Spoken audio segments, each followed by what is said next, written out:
Que tu puisses préparer leur cœur. Beaucoup sont venus que par curiosité, Seigneur Dieu, peu importe la motivation. Seigneur Dieu, que tu puisses les faire entendre cette parole, Seigneur Dieu, qui amène la vie. Alléluia, Seigneur. Que toutes les distractions, tout ce qui pourra amener, Seigneur, des problèmes ou des complications dans ce qui va se faire, soit brisé dans le nom puissant du Seigneur. Alléluia, Seigneur. Vraiment, ta main, Seigneur, puisse agir, Seigneur Dieu. Merci pour cette journée, cette grâce que tu donnes. Seigneur Dieu, merci pour ce soleil, Père éternel, que tu as mis, Seigneur Dieu, Père éternel, pour pouvoir justement glorifier ton Saint-Nom, Père éternel. C'est pas pour qui que ce soit, c'est pour que toi seul tu sois glorifié. Amen, Amen, Seigneur. Merci, Seigneur Dieu, pour ta parole, Seigneur. Gloire à ton Saint-Nom. Étends ta main sur chacun de nous, sur nos familles. Pardonne, Seigneur, tout ce qu'on a pu dire ou faire, Seigneur Dieu, qui était contre ta parole, Seigneur. Sanctifie parce que tu es dans la sainteté, Père éternel. Pardonne-nous, Père éternel, pour tout ce qu'on a pu faire. Étends ta main sur toutes les épouses des quatre coins du monde qui se réunissent, qui sont dans leur maison, qui sont seules, Seigneur Dieu. Que tu puisses, Seigneur Dieu, étendre ta lumière, que chacun soit travaillé, Seigneur Dieu, pour la gloire de ton nom et ton souffle, Père éternel. C'est dans le nom puissant de ton Fils Jésus-Christ que j'ai prié seul. Amen. Amen. Amen. Gloire à ton Saint-Nom. Seigneur éternel Dieu, nous voulons encore célébrer et bénir ton Saint-Nom ce matin. Père, parce qu'il t'a plu encore de nous renouveler le souffle de vie et de nous rassembler à tes pieds, Seigneur Père, ce jour. Éternel Père, viens encore et reçois favorablement, Seigneur Père éternel, tout ce que nous voulons faire à ta gloire, Seigneur Dieu. Éternel, tu vois encore notre faiblesse, tu vois nos insuffisances, tu vois, Seigneur Père éternel, nos handicaps. Nous voulons tout remettre entre tes mains. Nous voulons nous appuyer sur toi, le rocher inébranlable des siècles, Seigneur Père. Nous voulons nous appuyer sur ta force à toi, Seigneur Père éternel, afin de pouvoir accomplir ton œuvre. Toi, Seigneur Père, qui est notre soutien, notre refuge, notre abri sûr, Seigneur Père éternel.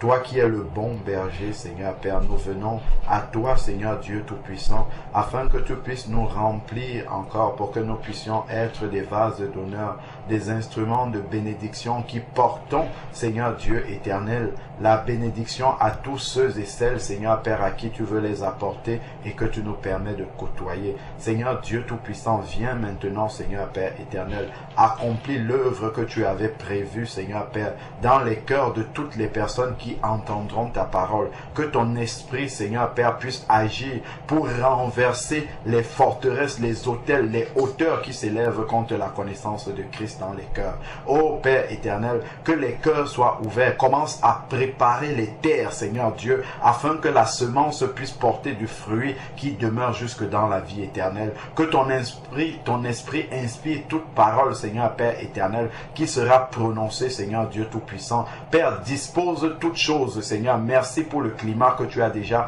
toi-même envoyé, Seigneur Père, afin que ce baptême puisse se passer dans de bonnes conditions. Merci pour toutes les personnes que tu as conviées. Seigneur Dieu, que aucun obstacle ne vienne s'ériger pour empêcher aux personnes de venir et d'être témoins, Seigneur Père, de la mort et de la résurrection de Jésus-Christ qui sera, Seigneur Dieu, encore célébré, Seigneur Père éternel, par ce baptême. Ô Dieu Tout-Puissant, Seigneur Père, tu sais ce que toi-même tu appelles. Que l'appel de la croix retentisse encore dans les cœurs pour amener à salut, Seigneur Père, les âmes, Seigneur Dieu Tout-Puissant, qui vont à la perdition. Car ta parole dit que le Fils de l'homme est venu chercher et sauver ceux qui étaient perdus. Seigneur Père, que ceux qui sont en dehors de ton chemin puissent recevoir ta parole aujourd'hui au nom de Jésus-Christ. Seigneur Père, tu dis de prier pour tous les hommes, Seigneur Père, car tu veux que tout homme soit sauvé. Seigneur, merci pour tous ceux et celles que tu attires encore aujourd'hui pour écouter, entendre ta parole.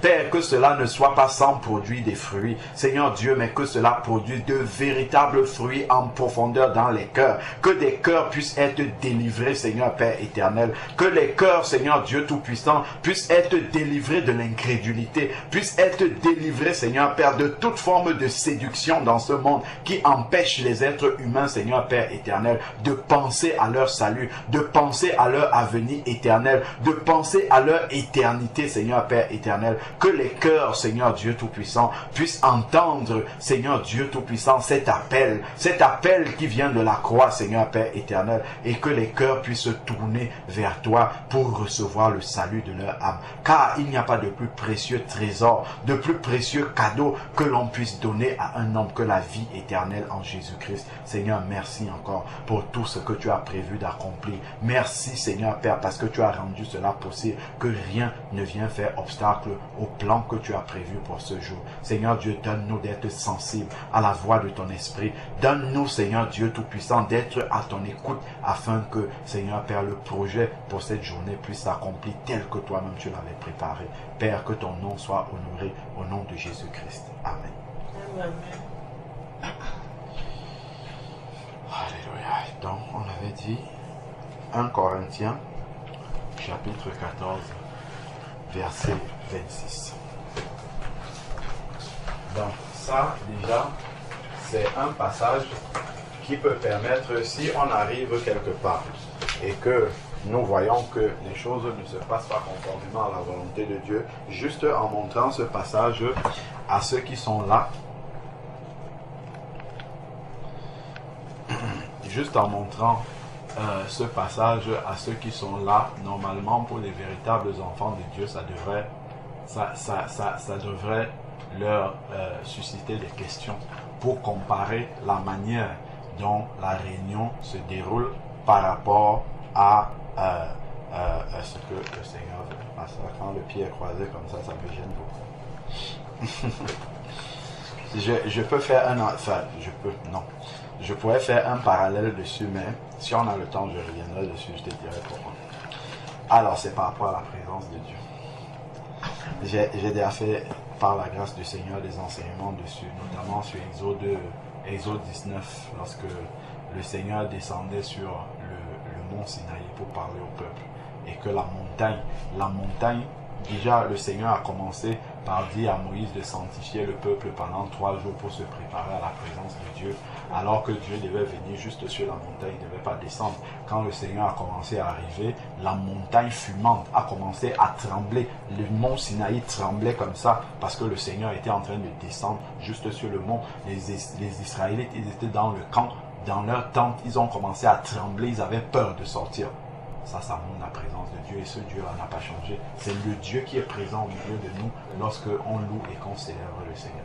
Lorsque les enfants de Dieu sont réunis, c'est ce Seigneur-là qui est là. Voilà pourquoi nous devons réaliser spirituellement la présence de Dieu et cette sainteté. C'est sûr que si Dieu se manifestait physiquement comme ça, on serait très sage dans sa présence.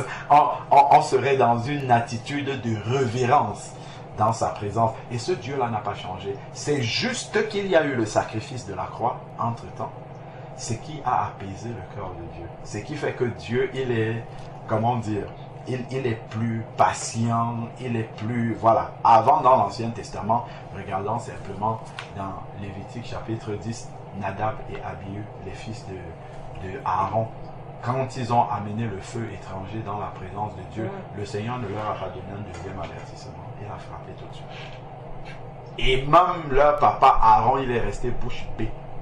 Moïse a dit, c'est ce que l'Éternel avait dit. Tu vois, et Aaron n'a pas discuté parce que c'était la justice de Dieu qui s'accomplissait. Donc, soyons toujours sensibles à la sainteté de Dieu manifestée par sa présence. Quand nous disons que là où 2 ou 3 sont réunis, tu es présent au milieu de nous, c'est la vraie présence de Dieu. Et soyons sensibles à ça et restons dans une attitude de révérence devant le Seigneur. Dans 1 Corinthiens chapitre 14 verset 26, il dit donc ici, que faire donc frères lorsque vous vous assemblez? Donc quand les enfants de Dieu se réunissent comme ça, qu'est-ce que nous devons faire? Il dit, chacun a-t-il un cantique? Donc ici, il y a la notion de chacun. Ça nous montre que le culte, ce n'est pas l'affaire du prédicateur. Le culte, ce n'est pas l'affaire d'un frère ou d'une sœur qui aurait une responsabilité dans l'église. C'est l'affaire de tous. C'est une réunion de famille.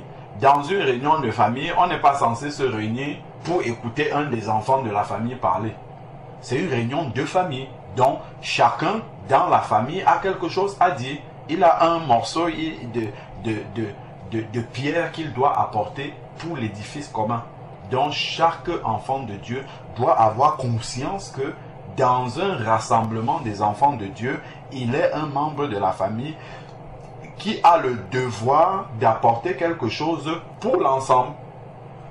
Et le Seigneur a pris la peine de faire en sorte que chacun des membres de la famille puisse avoir lui-même, un talent pour pouvoir apporter quelque chose à ses frères et sœurs. Quelqu'un va dire, ah, moi je ne sais pas bien parler, ce n'est pas une question de savoir parler. Quelqu'un va dire, ah, moi je n'ai pas forcément, c'est parce qu'il ne sait pas qui il est en Christ.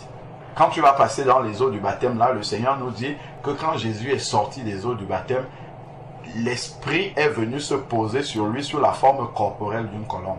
Le Saint-Esprit est le premier don que Dieu accorde à tous ses enfants une fois qu'ils naissent de nouveau. Acte chapitre 2, verset 38.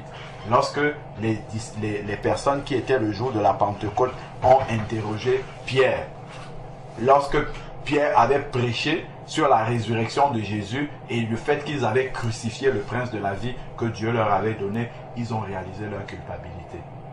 Au verset 37, acte 2, 37, ils vont dire, frère, que faire donc? Et Pierre va leur dire, repentez-vous, et que chacun de vous soit baptisé au nom de Jésus-Christ. Automatiquement, vous recevrez le don du Saint-Esprit.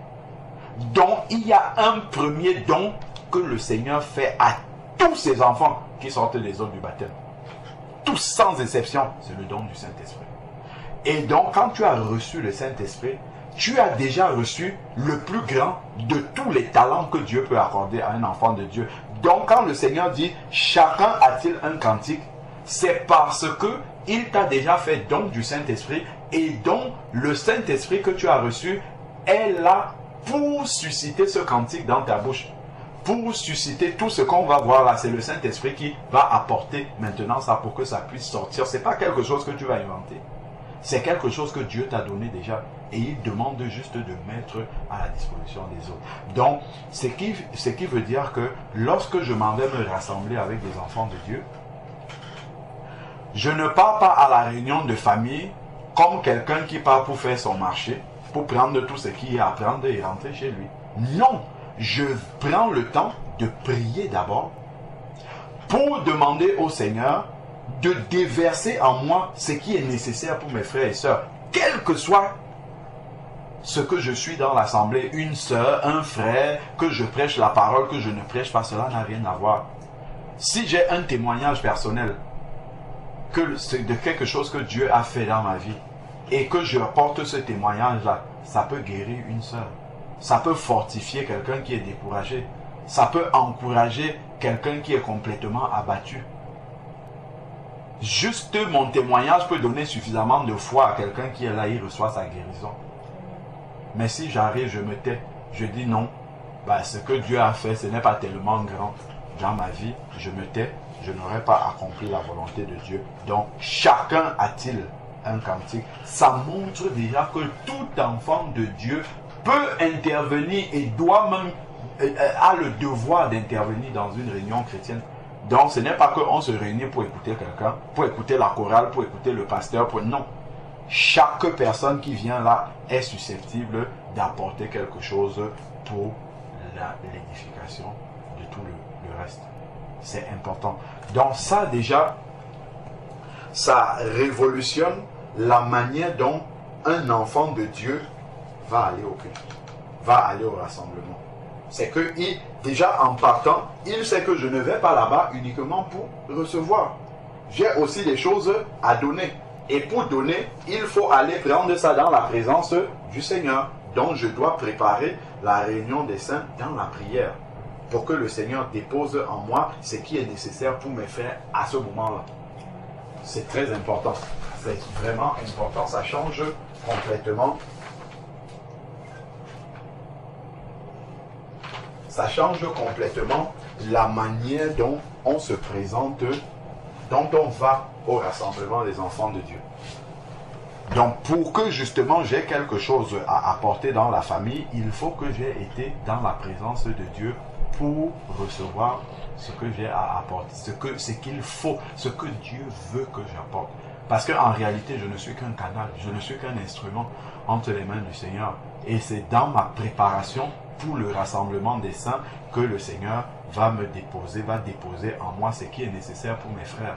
Pourquoi? Parce que c'est Dieu qui sonde les cœurs. C'est Dieu qui connaît les situations des uns et des autres. C'est Dieu qui connaît les besoins des uns et des autres. Donc, il n'y a que Dieu qui connaît tous ces besoins-là, alors que moi, je ne les connais pas, qui peut dire, ah, bon, tiens, sœur Jannick, pendant toute la semaine, j'ai fait beaucoup de choses dans ta vie, mais c'est spécialement de telles choses dont il faut que tu parles le dimanche.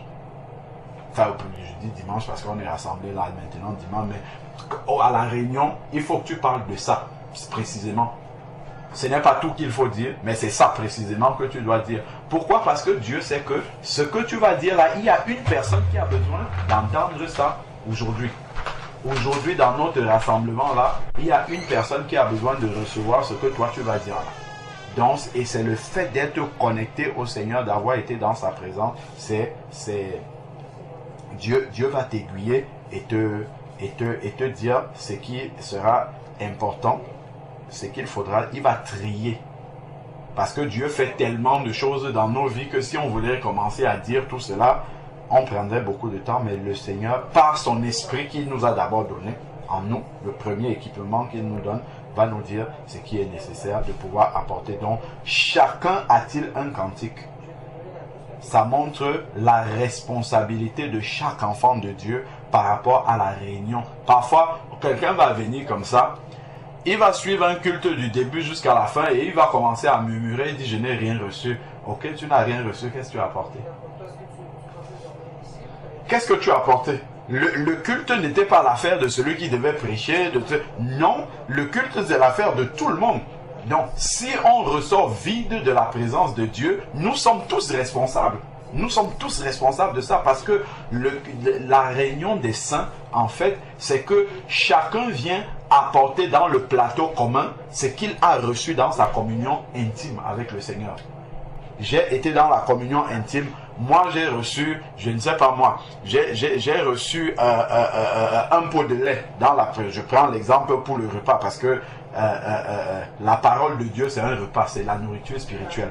Donc, moi, j'ai reçu le pot de lait dans la présence de Dieu. Je ramène le pot de lait, je pose. Toi, dans ta prière, dans ta communion personnelle avec Dieu, toi, tu as reçu un paquet de sucre. Tu vas venir poser le sucre. Ça fait déjà qu'on peut faire un verre de lait sucré avec du sucre. La sœur Jannick, elle a reçu du pain dans sa prière. Elle va ramener l'autre frère ou l'autre sœur. Lui, c'est de la confiture qu'il a reçu, ainsi de suite. Quand on se réunit tous, le fait que chacun ait reçu un morceau, nous posons tout ça sur la table et ça permet d'avoir le petit déjeuner complet. Si celui qui a reçu le lait arrive et se tait, donc il ne pose pas le lait sur la table, ben on aura un petit déjeuner, certes, mais sans lait. Qui est pourtant un élément important, pas indispensable, mais qui est un élément important qui constitue notre petit déjeuner. C'était invité qui m'appelait. Je sais pas, en fait, elle va venir, je sais pas, 4-3-8, 4-18, je sais pas c'est de où. Elle va partir maintenant en route pour venir. Je pense que là, c'est vrai. D'accord. D'accord. Donc, là, j'étais en train de prendre, avant que tu ne viennes lycée, l'exemple de... Puisque la parole de Dieu est une nourriture, est la nourriture spirituelle que nous devons manger. C'est un repas que nous devons partager ensemble. Quand nous sommes dans la réunion des enfants de Dieu, il n'y a pas que la parole de Dieu, mais tout ce que Dieu dépose au milieu des saints, lorsqu'ils sont réunis, c'est un repas. La parole de Dieu en fait partie. Donc, imaginons, moi je vais dans la présence de Dieu, dans mon intimité avec le Seigneur me donne quelque chose. Il me fait don de quelque chose que je dois partager avec l'église. Ça c'est l'équivalent par exemple du pot de lait que je vais venir poser sur la table. Elle, dans sa communion intime, le Seigneur lui donne un pot de sucre. Elle vient, elle dépose le sucre. Toi, dans ta communion intime, le Seigneur te donne un morceau de pain. Un autre frère ou une autre sœur, le Seigneur lui donne la confiture. Nous posons tout. Une autre, c'est du beurre. On pose tout sur la table. On aura un petit déjeuner complet. Il ne va rien manquer.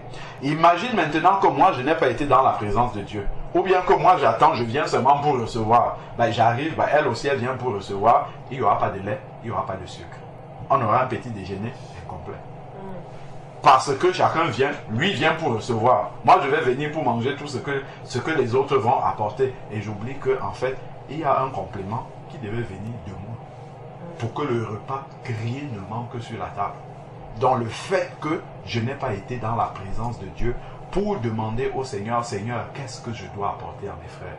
Qu'est-ce qui leur est nécessaire maintenant? Seigneur, dis-moi, ça peut être, le Seigneur fait beaucoup de témoignages, par exemple, il fait beaucoup de choses dans nos vies, mais le Seigneur veut que nous sélectionnons un parmi tout ce qu'il a fait, parce que c'est ça qui est nécessaire là, à l'instant là. Il y a un frère, une soeur qui traverse une situation, c'est maintenant que ça doit arriver. Je dois dire ça maintenant parce que ça va fortifier tel frère, telle soeur. Juste faire une prière. Ta prière peut tellement fortifier et édifier quelqu'un. Je ne sais pas moi, un cantique par exemple. Les paroles d'un cantique inspiré, d'un cantique nouveau, ou même d'un cantique chanté qu'on connaît. Simplement, le fait d'entendre ces paroles-là, un frère, une soeur qui est là, qui est découragé, peut être encouragé. Donc, nous devons prendre conscience que c'est chacun qui est responsable de l'ensemble de culte que nous allons rendre à Dieu. Et je disais quand tu partais que parfois, quelqu'un va arriver, à la fin du culte, il murmure dans son cœur et dit, oula, il ne s'est rien passé aujourd'hui, je n'ai rien reçu. Oui, tu n'as rien reçu, qu'est-ce que tu avais apporté d'abord? Qu'est-ce que tu avais apporté? Ben, tout le monde, si tout le monde a fait comme toi, ben c'est normal, à la fin on ne reçoit rien.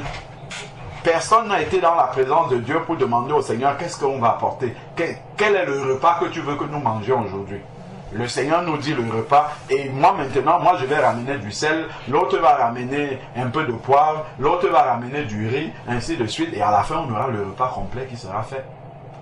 Donc, la réunion des saints est la responsabilité de tout le monde, sans exception. C'est pour ça qu'il dit, chacun a-t-il un cantique. Ça veut dire, tout le monde est susceptible de faire ça.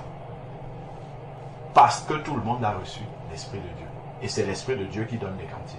C'est l'Esprit de Dieu qui communique tout ce qui doit être apporté dans la réunion des saints.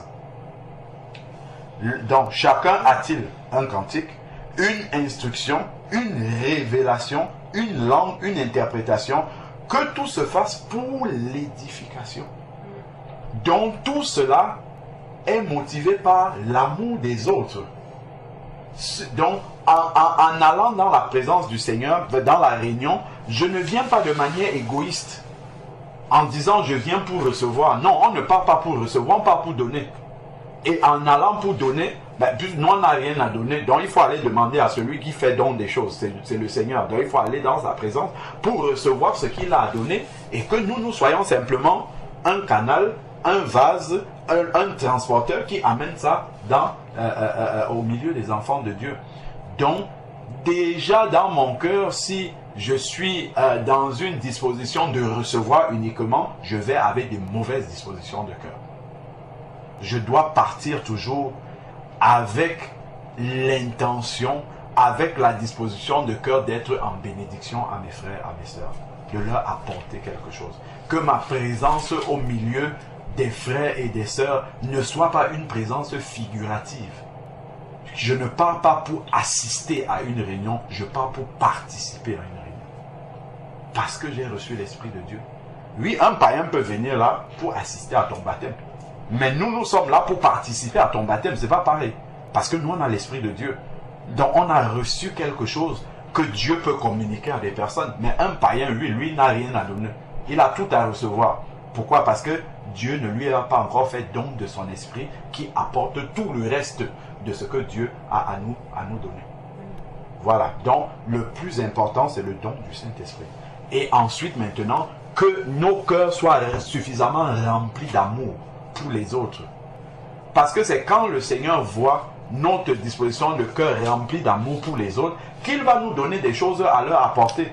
Si, par exemple, quelqu'un a le cœur serré, il n'a pas l'habitude de partager, il n'a pas l'habitude de donner aux autres, pourquoi le Seigneur va comment dire, le remplir de choses à apporter aux autres, sachant qu'il ne va pas leur donner ça? Le Seigneur va le laisser pour aller donner à celui qui va faire la commission. Le Seigneur ne va pas aller donner plein de choses à quelqu'un qui ne va pas faire la commission, qui va accumuler ça chez lui. Il va prendre et garder dans sa chambre, Imaginons, il a besoin de lait, de sucre, je sais pas moi, de beurre et tout ça, pour le petit déjeuner spirituel des enfants de Dieu quelque part. Le Seigneur vient, il te donne du beurre, tu poses, tu mets dans ton frigo, il te donne du lait, tu mets dans le frigo, tu stockes tout chez toi, et puis eux ils sont affamés là-bas. Le Seigneur ne va pas te donner tout comme ça à stocker. Il va aller voir un autre de ses enfants qui amènera ça lors du petit déjeuner. C'est à lui qui va donner ça. Donc, si on est dans cette disposition de cœur, d'amour pour les autres, en disant, Seigneur, voilà, regarde les problèmes.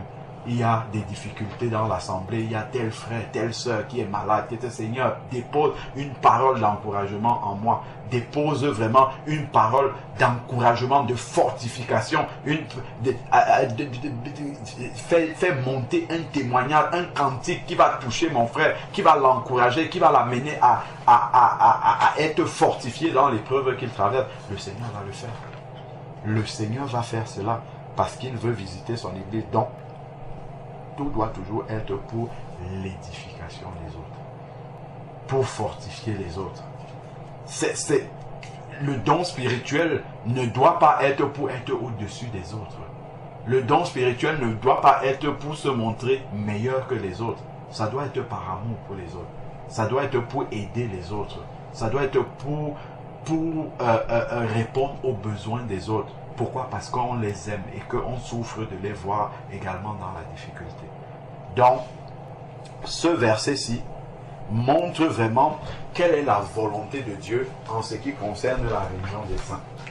Donc, c'est comme ça que le Seigneur veut que cela puisse se passer et nous devons, chacun des enfants de Dieu, être déjà dans cette disposition de cœur quand nous allons à la réunion. Je m'en vais pour apporter et je sais que je vais recevoir parce que je crois par la foi que mes frères et mes sœurs, eux aussi viennent dans la disposition d'apporter. Si on vient apporter, tout le monde aura quelque chose. Tout le monde va recevoir un morceau de ce que le Seigneur a à nous donner. Donc voilà déjà la première pierre par rapport à la manière dont les saints doivent se rassembler. Après, il va entrer dans les détails maintenant. Par exemple, pour le parler en langue, c'est écrit ici, si l'un parle en langue, que deux ou trois, que tout au plus deux ou trois, et encore chacun à son tour. Donc, cela nous montre que le rassemblement des saints n'est pas un rassemblement de désordre. Où on peut arriver dans une assemblée, chacun, l'autre entre... Non, ça c'est le désordre. Ça veut dire que chacun est pour sa part. Or, dans la présence de Dieu, nous sommes un. Ce n'est pas chacun pour sa part. C'est-à-dire que quand la sœur Gina va prier, il faut que je sois à l'écoute de ce qu'elle est en train de dire pour pouvoir être édifié et pouvoir dire Amen.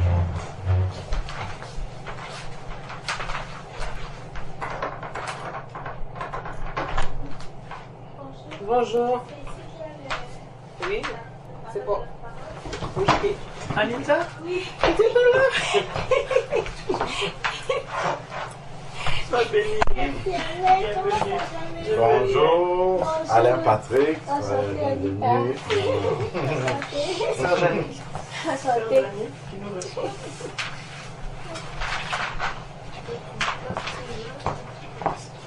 Est-ce que c'est toi qui as appelé tantôt la soeur? Ah, c'est toi? Ah, non, Je pensais que tu étais très loin. Oui, parce que ton numéro montrait que c'était qu'elle disait.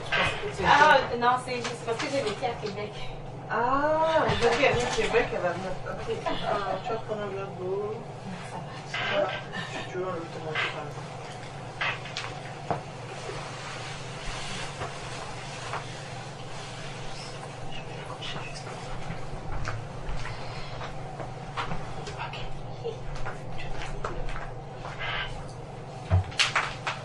Après, ça se fait que mon père arrive, je vais le faire asseoir à côté de moi.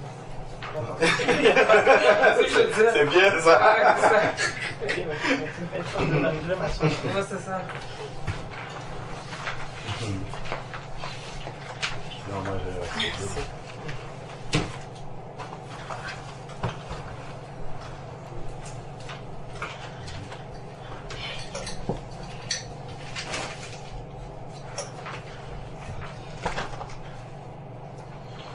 Ok, donc on avait commencé à partager la parole. Tu as dit, tu t'appelles comment? Anita. Anita, d'accord. Ben, sois la bienvenue, Anita.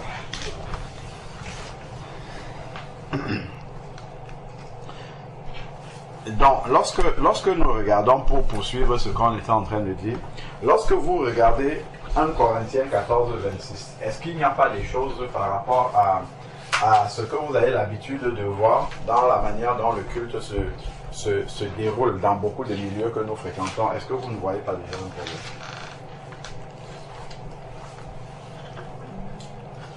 Quel problème tu peux voir dans ce verset-là par rapport à ce que tu as l'habitude de voir? Ok, donc on dit s'il y en a qui parlent une langue, qu'il n'y en ait que 2 ou 3, tout au plus, et l'un après l'autre. Et qui, donc l'un après l'autre, nous on parle tous ensemble à la fois, le nombre de personnes qui se trouvent dans l'assemblée, c'est tous à la fois qu'on parle, alors qu'on demande de le faire l'un après l'autre. 2 ou 3 devraient le faire dans l'assemblée.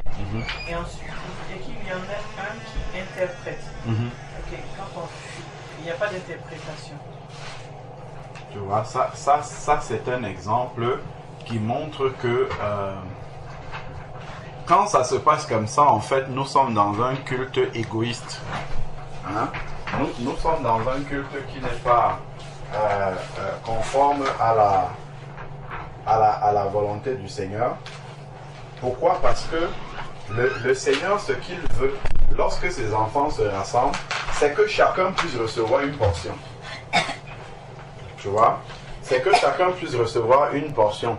Donc déjà, si nous tous nous commençons à prier, même en français, sans parler de prier en langue, si nous commençons à prier tous ensemble, pendant que tu pries, je n'ai pas le temps ni l'attention disposée pour écouter ce que tu dis, pour écouter ce que la sœur dit, parce que je suis en train de dire aussi des choses, et donc personne ne s'écoute, et personne n'est édifié par personne. Or, ce n'est pas le but du rassemblement. Le but du rassemblement, c'est que Dieu a déposé quelque chose en elle, qu'elle doit apporter.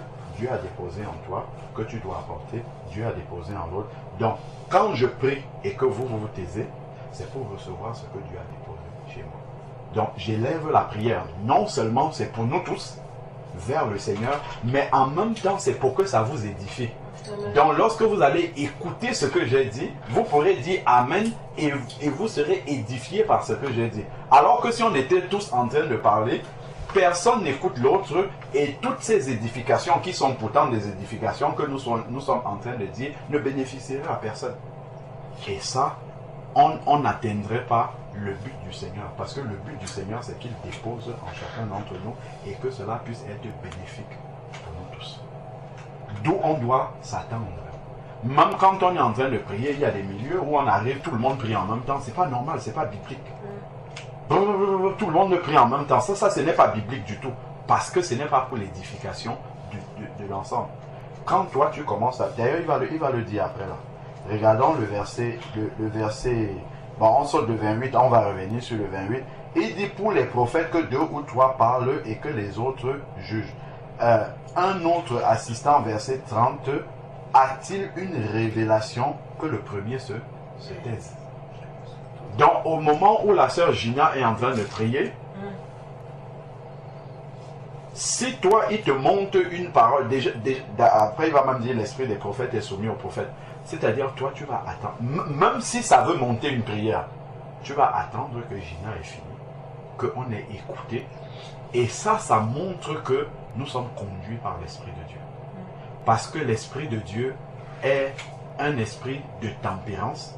Il est tempérant, il n'est pas embrouillé, il n'est pas dans le désordre. C'est un esprit qui amène la bienséance lorsque les enfants de Dieu sont réunis entre eux. Donc, l'Esprit de Dieu n'est pas un esprit de désordre. Pendant que Gina est en train de prier, l'Esprit de Dieu ne va pas te faire commencer à parler en même temps qu'elle. Pas du tout. L'Esprit de Dieu peut t'avoir inspiré, mais toi, tu as manqué d'écoute de la manière. Ce n'est pas parce qu'il t'a inspiré quelque chose que c'est à l'instant que tu dois dire. Tu vois, il t'a inspiré une prophétie, une parole, mais tu attends le moment opportun pour pouvoir le dire. Là où l'Esprit de Dieu se manifeste, le fruit de l'Esprit est aussi présent. La discipline est un fruit de l'esprit. L'ordre, le respect de l'ordre et de la bienséance est un fruit de l'esprit.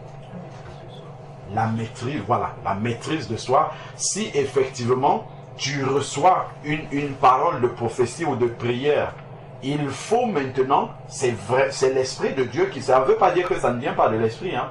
C'est l'Esprit de Dieu qui te l'a inspiré.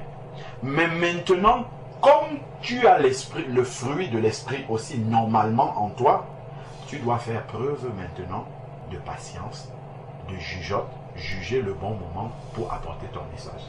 Donc tu vas attendre que la sœur ait fini de prier. Quand elle a fini, elle s'est arrêtée, on a dit Amen. Donc on a tous reçu l'édification. Là, toi, tu vas parler maintenant. C'est ça. L'esprit des prophètes est soumis aux prophètes.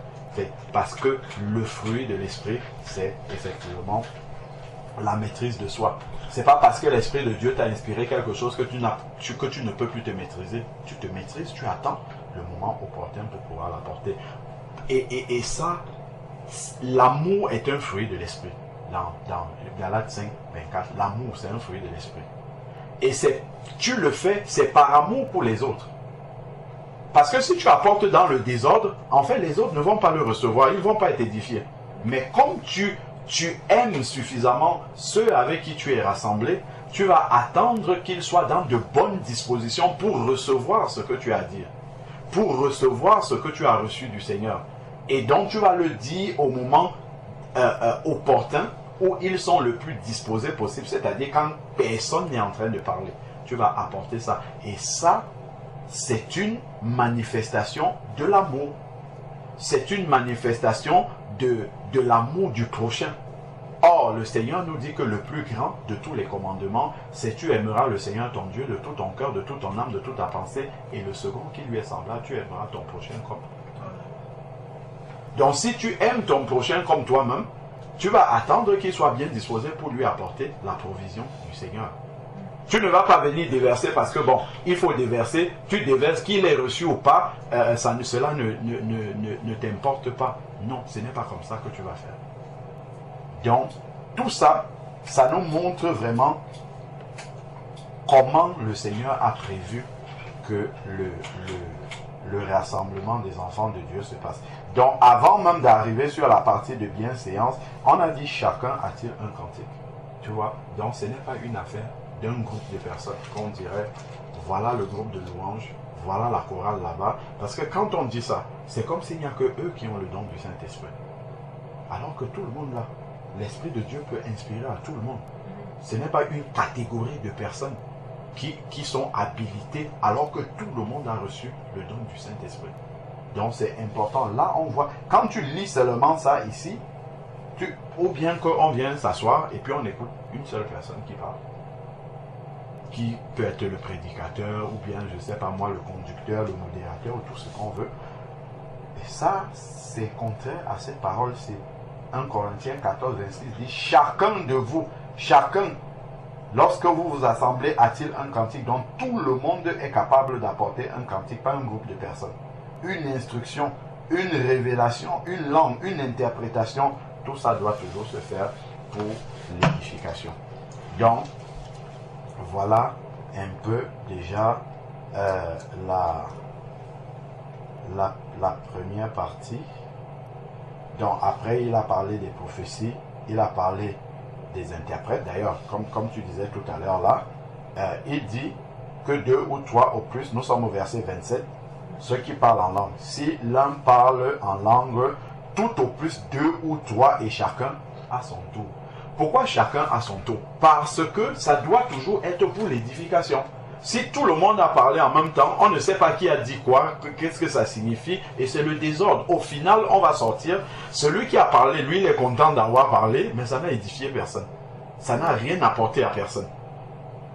Donc, en fait, il n'est pas dans une disposition d'amour pour les autres. Donc, alors que le Seigneur dit 2 ou 3, et maintenant, il faut qu'il y ait un interprète. Parce que si tout le monde parle, chacun parle, on ne sait pas ce que Dieu a dit, mais à la fin, ça n'aide personne du tout. Or, ce que le Seigneur dit ici, il faut qu'il y ait un interprète. Absolument. Si c'est à haute voix, il faut qu'il y ait un interprète ici, d'après ce qu'il est en train de dire.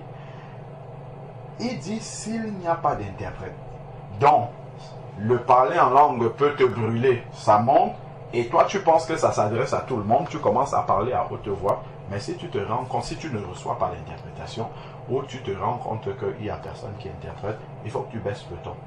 Ça veut dire que ce n'est pas pour l'assemblée, ce que tu es en train de dire, c'est pour ton édification personnelle. Parce que d'après le verset 3, non, le verset 4, celui qui parle en langue, 1 Corinthiens 14, 3, celui qui parle en langue s'édifie lui-même, c'est-à-dire qu'il se charge comme une batterie. Donc ça veut dire que c'est pour ton propre ressourcement spirituel, c'est pas un message qui s'adresse à l'église. Donc il faut que tu baisses le ton, parce que là en fait tu vas apporter le désordre dans l'église. Donc, si on parle à haute voix en langue dans l'assemblée, il faut qu'on interprète parce que c'est un message qui s'adresse à l'église. Et il faut que l'église sache ce que Dieu est en train de leur dire. Donc, c'est déjà ces premiers points-là qu'il faut prendre en compte dans le rassemblement des saints. Ne jamais oublier que c'est pour l'édification des autres. C'est très très important. Donc parfois, on vient égoïstement. Il y a beaucoup d'égoïsme en fait dans les rassemblements chrétiens parce que déjà, quand tu viens pour recevoir, quand dans ta pensée tu viens en te disant je viens pour recevoir, je suis déjà égoïste. Je suis déjà égoïste de venir. Bonjour mon frère, comment tu vas? J'avais bien. Oui, ça va bien. Voilà. Ça c'est la sœur Anita. La sœur Jo.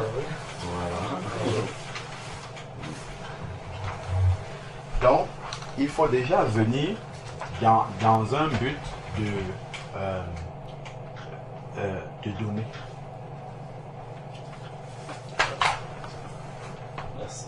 Sœur Lindsay, tu as la nouvelle Bible. La Bible aussi. Ah oui, Vera, elle est partie. Moi, j'ai pas vu la même sur l'iPhone. Tu as une autre Bible? Moi, je vais noter. Est-ce que je suis avec Anita? Attends, sinon je te donne mon téléphone si tu veux. D'accord. C'est petit. Hein. C'est toi qui me disais que c'est petit, non? Sa Bible, c'est écrit petit. Ah, je ferai ça. Ok. Je te donne mon téléphone. Ouais.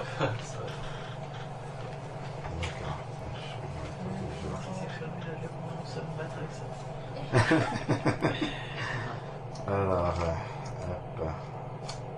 Ça va, ça a été le week-end? Ouais, ça a été, toi? Oui, le mariage, le mariage s'est très bien passé par la grâce de Dieu. Ouais, ça a été. Seigneur. Ouais. On était en train de lire 1 Corinthiens chapitre 14. On était au verset 26. Voilà, c'est ça. 1 Corinthiens 14, 26. Donc,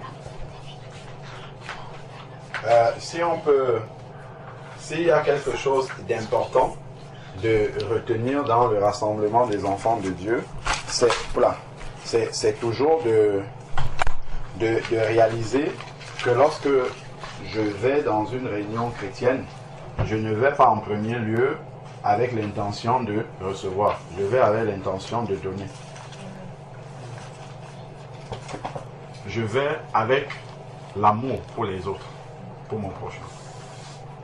Et quand je suis dans cette disposition-là, le Seigneur va me donner toujours pour que j'en ai suffisamment pour donner aux autres. Mais si je suis dans une attitude d'un receveur, le Seigneur, parce que le Seigneur, lui, veut bénir son Église. Il veut que j'apporte aux autres. Il veut que je donne aux autres. C'est pour ça qu'il va m'alimenter, pour que je puisse alimenter les autres. Mais si le Seigneur, ce qu'il me donne, je garde pour moi, le Seigneur, il ne va plus me donner parce que ça n'arrive pas à la destination. La destination, c'est pour tout le monde. Donc, avant que vous ne veniez, j'étais en train de dire, parce que 1 Corinthiens 14, chapitre 26, 1 Corinthiens chapitre 14, verset 26, nous dit comment le rassemblement des enfants de Dieu doit se passer. Et nous dit que chacun doit pouvoir apporter quelque chose. L'un a-t-il un cantique, l'autre une révélation, une interprétation. Donc c'est chacun, c'est une affaire de chacun. Et lorsque on se réunit, j'expliquais aux autres, c'est juste pour faire un résumé. En fait, c'est que Dieu veut nourrir son peuple. Lorsqu'on est rassemblé comme ça, Dieu veut nourrir son peuple. Donc il y a un repas que le Seigneur veut nous donner spirituellement. C'est un repas que Dieu veut nous donner. Or, c'est un repas complet que Dieu veut nous donner. Imaginons, c'est un petit déjeuner que le Seigneur veut nous donner, un petit déjeuner spirituel. Dans ma communion personnelle avec Dieu, à la maison, chez moi, en tout cas dans mon intimité avec Dieu, Dieu va me donner peut-être un pot de lait. C'est ça que moi je dois apporter. À elle, il va lui donner une tablette de beurre. C'est ça qu'elle doit apporter. Toi, il va te donner du sucre. À elle, il va lui donner de la confiture. À toi, il va te donner du fromage. À l'autre, il va donner... Et chacun d'entre nous, dans notre intimité, nous avons reçu ça. Nous devons venir déposer ça au milieu de la table pour que le petit déjeuner soit complet. Si moi, je n'ai pas été dans la présence de Dieu pour demander au Seigneur, Seigneur, qu'est-ce que tu veux apporter à mes frères et sœurs aujourd'hui? Je ne vais pas recevoir le lait. Donc moi, je vais venir en attendant que quelqu'un d'autre apporte le lait. Or, les autres, peut-être, ils ont été dans la présence de Dieu, c'est du beurre et du sucre. Il manquera du lait sur la table. Parce que moi, je n'ai pas été chercher le lait dans la présence de Dieu. Ben, si l'autre aussi se dit, ah, moi, je compte sur l'autre pour apporter du beurre, il manquera du beurre et du lait déjà. Ça fait 2. L'autre, celui qui devait apporter le sucre, s'il fait la même chose et qu'il attend tout, il va arriver aussi, il n'y aura pas de lait, il n'y aura pas de beurre, il n'y aura pas de sucre. Si celle qui devait recevoir le pain, pareillement, elle arrive, pas de baguette, il n'y a rien. Finalement, on va se retrouver avec un maigre petit déjeuner sur lequel il y a peut-être juste la confiture sur la table. Un petit déjeuner avec juste la confiture, c'est pas appétissant déjà, hein. C'est pas complet, 2. Et qu'est-ce que ça va produire? C'est que quand on va sortir, on va dire, ah, moi j'étais à cette réunion-là, je n'ai pas été édifié. On commence à murmurer dans le cœur, ah, moi je n'ai rien reçu à cette réunion-là. Oui, tu n'as rien reçu, qu'est-ce que tu as apporté? Il y a une seule personne qui est partie dans la présence de Dieu, lui c'est la confiture qu'il a reçue, c'est ça qu'il a posé sur la table.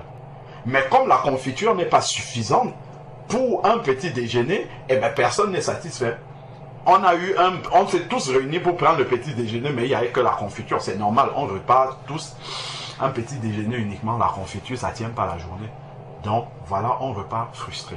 Alors que si tout le monde avait été dans la présence de Dieu et était venu avec ce que Dieu lui a donné et avait déposé sur la table.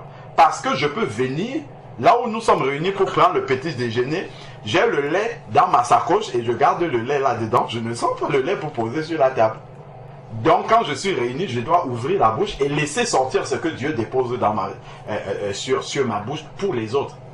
Et ça, c'est quelque chose que j'ai reçu dans mon intimité avec Dieu. D'où la nécessité de développer son intimité avec le Seigneur. C'est d'abord pour nous soutenir spirituellement, mais c'est aussi pour les frères et sœurs avec lesquels je suis. Parce que Dieu ne donne pas tout à une personne. Dieu ne va pas aller et donner la confiture, le fromage, le lait, le sucre à une même personne. Non. Il distille ça entre ses enfants pour que nous soyons dépendants les uns les autres. C'est pour ça qu'il parle du corps de Christ comme notre corps physique est là. Le doigt ici, s'il n'est pas greffé au corps, ne peut pas recevoir le sang pour continuer à circuler. Ne peut pas recevoir les informations du cerveau pour commencer à bouger comme ça. Il faut qu'il soit connecté au corps. Donc, il est dépendant des nerfs déjà qui passent par là pour transmettre l'information au cerveau. Il est dépendant du sang qui va arriver là. Le sang lui-même est dépendant du cœur qui doit répandre, pousser le sang partout. Donc, nous sommes dépendants complètement les uns des autres. Il n'y a pas un morceau. Et comme on disait tout à l'heure, le Seigneur ne prend pas des images pour nous expliquer les choses spirituelles alors qu'il n'y a pas une vraie relation entre les deux. Quand on regarde les membres du corps, il n'y a aucun qui est tout seul, coupé comme ça et puis il est tout seul de son côté. Non, si tu coupes le doigt, il meurt. Donc, tout est lié les uns avec les autres. C'est comme ça que le corps de Christ est. Nous sommes liés les uns aux autres. Chacun a un petit morceau du fonctionnement global du corps. Un petit morceau chacun. Et chacun doit jouer ce rôle-là. Si le doigt, en général, une maladie, c'est quoi? Qu'est-ce qui provoque une maladie dans le corps? C'est qu'il y a un organe qui ne fonctionne plus. C'est qu'un organe ne joue plus son rôle. Et c'est la même chose dans le corps de Christ. Si je ne joue pas mon rôle, si je ne vais pas dans la présence de Dieu pour recevoir ce que j'ai à apporter, le petit membre là ne joue plus son rôle et ça handicape le reste du corps. Je vais nous donner un exemple, un petit exemple que ma belle-sœur, ma belle-sœur était partie pour jeter une poubelle. Et elle est arrivée dans la poubelle, elle jette le plastique, elle n'a pas fait attention. Il y avait une boîte de conserve qu'on avait jetée dans la poubelle qu'elle n'avait pas vue. Et en enlevant comme ça, ça a tranché son doigt. Ça a tranché complètement son doigt, elle a été opérée. C'est le dernier petit doigt, c'est. Dernier petit. Quand on regarde sur tous les 10 doigts et par rapport à la proportion du corps, la grandeur du corps par rapport à la taille de celui-ci, on pense que lui, il n'a pas une grande fonction. Mais, à cause de son petit doigt là qui n'était plus fonctionnel, elle ne pouvait pas prendre sa douche. C'est son mari qui devait l'aider. Elle ne pouvait plus s'habiller toute seule. C'est son mari qui devait l'habiller. Et regardons tout le temps qu'elle devait perdre maintenant et la dépendance qu'elle avait vis-à-vis de son mari pour se prendre sa douche, pour s'habiller, pour faire les tâches ménagères, et elle était handicapée, alors que ce n'est que ce petit doigt-là qu'elle pouvait négliger au quotidien. Elle se dit, bah lui, c'est même à quoi il est là, pourquoi? Mais juste parce que ce petit doigt-ci était handicapé et ne faisait plus son travail, tout le reste du corps était ralenti, était handicapé, infirme à cause du petit là.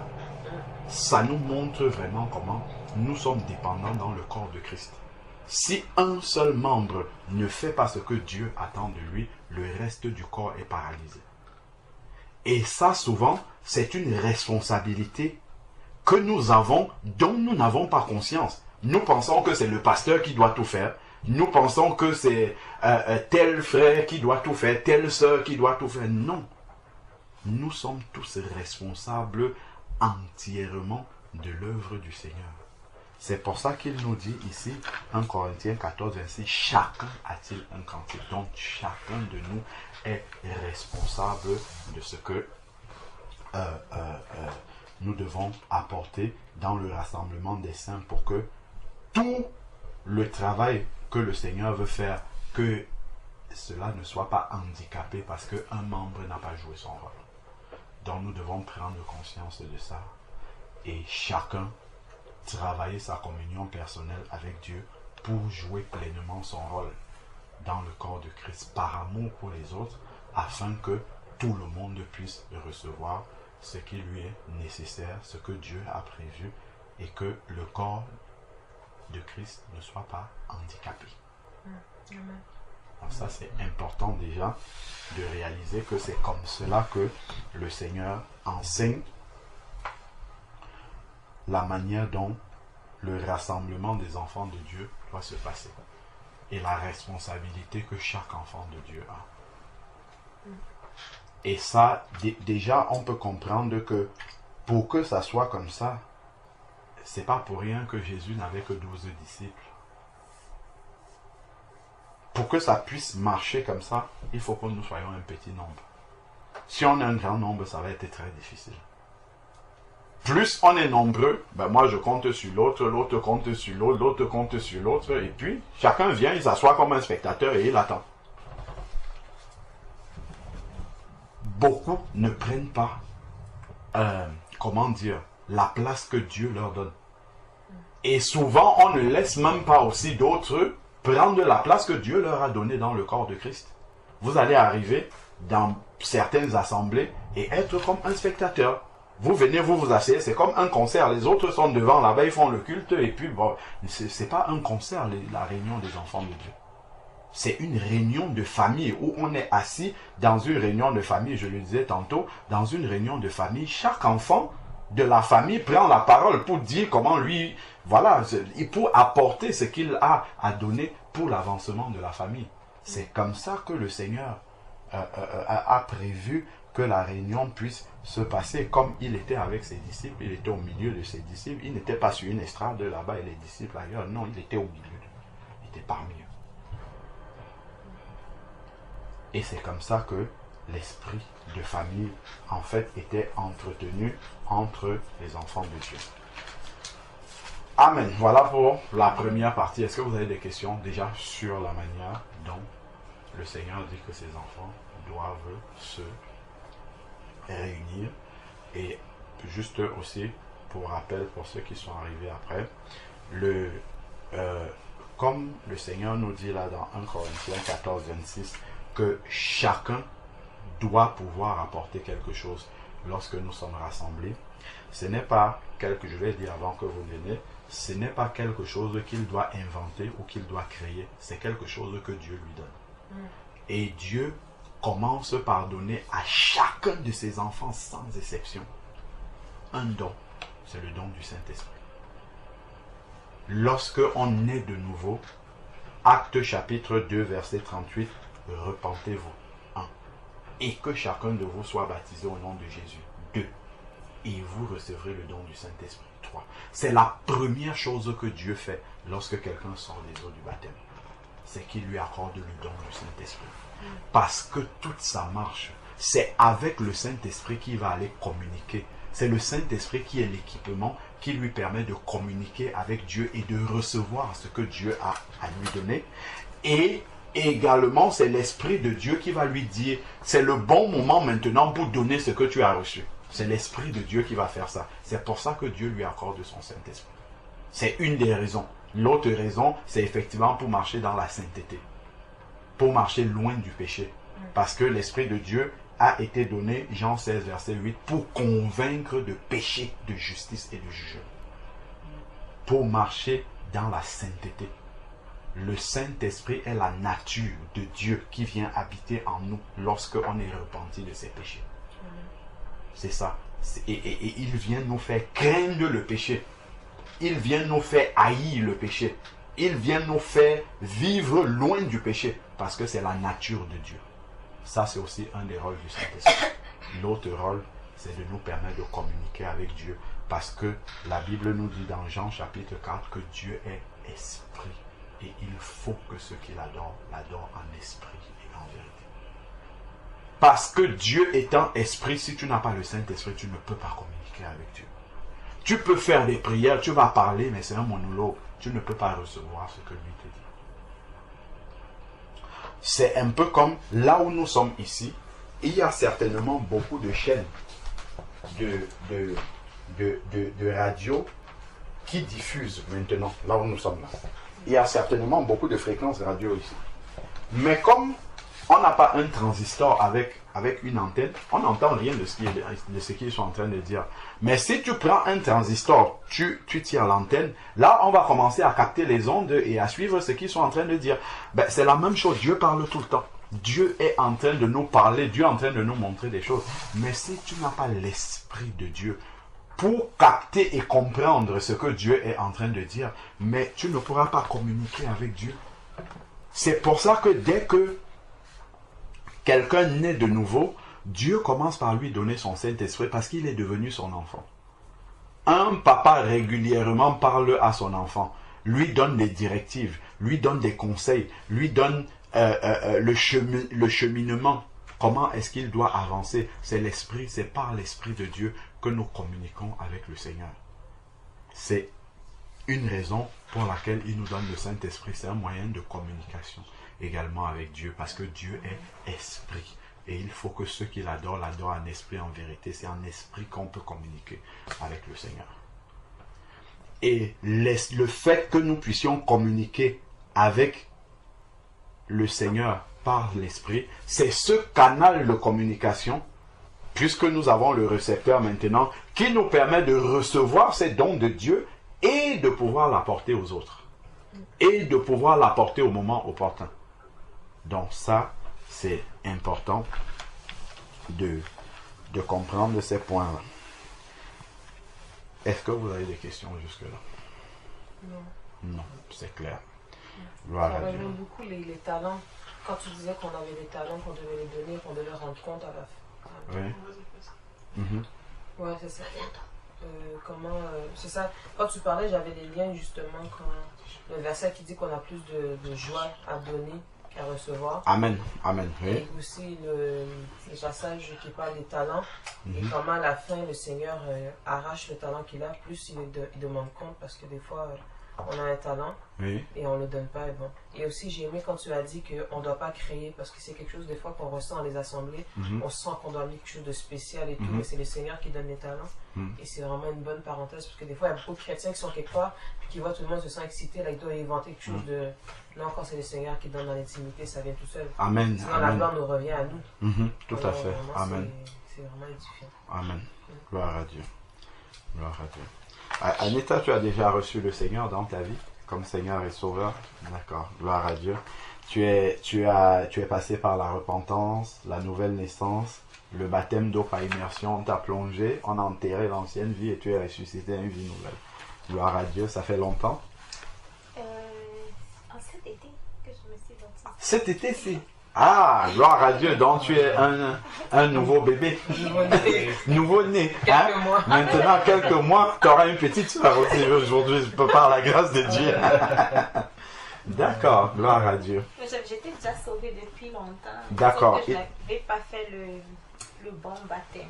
Ah, ok, ok. Tu n'avais pas fait le bon baptême. D'accord, d'accord. Et quel baptême tu avais fait avant? Enfin, il y a un seul baptême, donc qu'est-ce que tu avais fait et que tu appelais baptême avant plutôt? Parce que, comme dans la Bible, les apôtres baptisaient tout le temps au nom de Jésus. Oui. Moi, j'avais été baptisée au nom du Père, du Fils, du Saint-Esprit. D'accord, ok. Et c'était par immersion? C'était par immersion. D'accord. Et tu étais déjà repenti? Oui. D'accord, ok. Ok, d'accord. Bon. Ok, ben gloire à Dieu. Oui, on pourrait faire une parenthèse dessus, mais ce n'est pas l'objet. Gloire au Seigneur.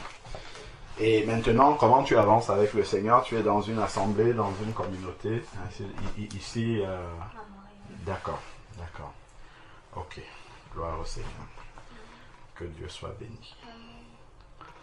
Alors, donc on peut...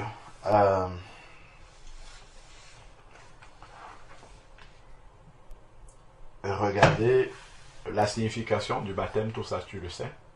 Oui, tu m'avais expliqué. Oui. On avait... D'accord, d'accord. Donc, on peut revenir sur le partage, sur le repas de famille. Oui, c'est certain. Gloire à Dieu. Mais ça, le baptême, comme tu l'as dit, c'est vraiment d'enterrer son ancienne vie. C'est ça. Et de vraiment avoir la repentance, l'abandon du péché. Oui. Et enterrer le vieil homme. C'est ça, enterrer le vieil homme. Ouais, exactement. Exactement. Donc, pouvoir enterrer le vieil homme. Pour que... parce que des fois, quand on est repenti, on commence à craindre le Seigneur, à craindre le péché. Mais, le fait de ne pas être passé dans les eaux du baptême, il y a encore, comme je l'expliquais l'autre jour à Gina, non pas à Gina, Fabiola, il y a une influence de la vieille nature sur la nouvelle. Parce que les deux sont encore liés ensemble. Et le Seigneur dit, vous étiez morts par vos péchés. Donc l'ancienne personne qu'on était morte. Parce qu'elle péchait. Et elle avait la nature de péché. Donc, et la nouvelle personne, elle là, parce qu'on est repenti, est prête à vivre. Mais seulement si tu portes un cadavre sur ton dos, eh ben le cadavre va commencer, parce que ça sent mauvais, à déjà empester celui qui est en bonne santé. Et sa décomposition va commencer à attaquer celui qui est sain. Et même celui qui est sain va aussi tomber dans la mort. Donc voilà pourquoi, une fois qu'on est repenti rapidement, il faut enterrer l'ancienne personne. Donc on te plonge dans les eaux du baptême, c'est l'enterrement de l'ancienne vie. Et on prononce le nom de Jésus, la puissance du nom de Jésus. Quand on te plonge dans les eaux du baptême, on t'ensevelit au nom de Jésus. En prononçant le nom de Jésus, cela a la puissance spirituelle de séparer l'ancienne vie de la nouvelle vie. L'ancienne vie reste dans les eaux du baptême et c'est une nouvelle personne qui sort et qui a le don du Saint-Esprit et qui peut marcher dans la sainteté. C'est ça le baptême. C'est une nouvelle personne qui sort et c'est aussi un engagement de bonne conscience devant Dieu. C'est-à-dire que quand tu t'es repenti, ça se passe dans l'intimité entre Dieu et toi. Mais maintenant, Dieu veut qu'il y ait une un engagement public de ta foi devant les anges, devant l'église du Seigneur, mais aussi devant le diable. Parce que le diable ne voit pas ta repentance, il n'en est pas conscient. Donc il faut que publiquement, tu montres au diable que tu as abandonné son royaume et que tu as choisi le royaume de Dieu. Voilà pourquoi le diable combat toujours le baptême de ta immersion. Il combat l'enterrement. Et lorsque on te passe dans les eaux du baptême, c'est à ce moment-là, vu que tu t'es engagé publiquement à accepter le Seigneur Jésus comme ton Seigneur, c'est-à-dire que tu vas marcher désormais comme il veut et non plus comme tu veux, et que tu l'as accepté comme sauveur, c'est-à-dire qu'il a pris tes péchés à la croix, donc tes péchés sont enlevés parce que tu t'es repenti et mis sur lui, là, le Seigneur va te rajouter à l'église parce qu'il t'a donné son esprit. C'est son esprit qui te connecte à l'église. Donc tu es maintenant un membre de la famille de Dieu. Et là, maintenant, le Seigneur qui t'a transporté dans son royaume au travers de son esprit qu'il t'a donné, le diable a vu ça, donc il t'a délivré de la puissance des ténèbres, le Seigneur, et t'a transporté dans son royaume. Et maintenant que le diable a vu que tu es parti, tu ne lui appartiens plus du tout. Et comme tu es un enfant de Dieu, le Seigneur nous dit dans Luc chapitre 10, verset 19, « Je vous ai donné la puissance de marcher sur les serpents, les scorpions, et sur toute la puissance de l'ennemi, et rien ne pourra vous nuire. » Maintenant que publiquement devant le diable, tu as montré, tu as témoigné, tu as pris l'engagement que tu n'appartiens plus à son royaume, que tu appartiens au royaume de Dieu, c'est là où Dieu te scelle de tous ces dons-là. Afin que tu aies l'autorité sur le diable. Quand tu vas venir devant le diable, tu lui dis, au nom de Jésus, je te chasse. Le diable est obligé de partir parce qu'il a été témoin de ton baptême. Il a vu que tu as témoigné publiquement que tu ne lui appartiens plus. Il n'a rien pour contester avec ça. Mais quand tu n'es pas encore engagé dans les eaux du baptême, tu viens, tu chasses au nom de Jésus, le diable peut contester avec cela. Il peut dire au Seigneur, pourquoi est-ce qu'elle va avoir l'autorité sur moi alors qu'elle n'est même pas engagée vis-à-vis de toi? C'est pour cette raison-là que les apôtres n'attendaient pas 8 mois pour baptiser les personnes. Dès que tu croyais, la nuit, là même, on te conduit dans les eaux du baptême. On a le cas du geôlier, acte 16. Ils n'attendent pas le matin. Si tu reçois le Seigneur, là, tu te repens. Tout de suite, on t'amène à la rivière, on te baptise. Tout de suite, c'est fait. Parce qu'ils savaient que, un, Jésus peut revenir là, tout de suite. Deux, tu n'as pas d'autorité sur le diable, même si tu es repenti. Parce que le diable a quelque chose qu'il peut contester dans ta vie. On regarde par exemple dans Acte 10, quand Pierre est arrivé chez Corneille, il a commencé à prêcher comme ça. L'Esprit est descendu sur les personnes qui écoutaient la parole de Dieu. Immédiatement, Pierre a dit, peut-on refuser l'eau du baptême à ceux qui ont reçu le Saint-Esprit comme nous au début? C'est la première chose qu'il a dit. Il n'a pas dit, ah, bon, c'est bon, ils ont le Saint-Esprit, maintenant on peut les laisser partir faire autre chose. Non, tout de suite, il allait les baptiser. Le jour de la Pentecôte, les personnes qui ont écouté la parole de Dieu dans Acte 2, et qui avaient le cœur ouvert, qui ont accepté cette parole-là. Les apôtres ont pris le temps, imaginons-nous un peu le temps que ça peut mettre pour baptiser 3000 personnes. Ils auraient pu dire, bon, il y en a trop, aujourd'hui on prend 100, demain 100. Ils ont baptisé les 3000 jusqu'à ce que les 3000 soient passés dans les eaux du baptême. C'est vraiment pour nous montrer que les apôtres avaient conscience de l'urgence de conduire quelqu'un qui a déjà reçu Jésus dans les eaux du baptême. Ils n'attendaient pas. C'est parce que tant que tu n'es pas passé dans les eaux du baptême, tu n'es pas greffé à l'église. Tu es un sympathisant de l'église, mais tu n'appartiens pas à l'église du Seigneur. C'est le baptême qui vient. Le baptême seul ne suffit pas pour la nouvelle, il faut la repentance. Donc, mais c'est le baptême qui vient couronner l'ensemble, qui vient clôturer ta nouvelle naissance. Et c'est pour ça que c'est à ce moment-là que le Seigneur, lui, il va te, il va te greffer à l'église. Ça, on le voit dans Acte 2, verset 41. Il est écrit que les 3000 qui sont passés dans les eaux du baptême, ceux qui acceptaient sa parole de bon cœur furent baptisés. Et en ce jour-là, le Seigneur ajouta 3000 âmes à l'église. C'est après être passé dans les eaux du baptême suite à leur repentance, qu'ils ont été ajoutés à l'Église. Avant, ils ne pouvaient pas appartenir à l'Église.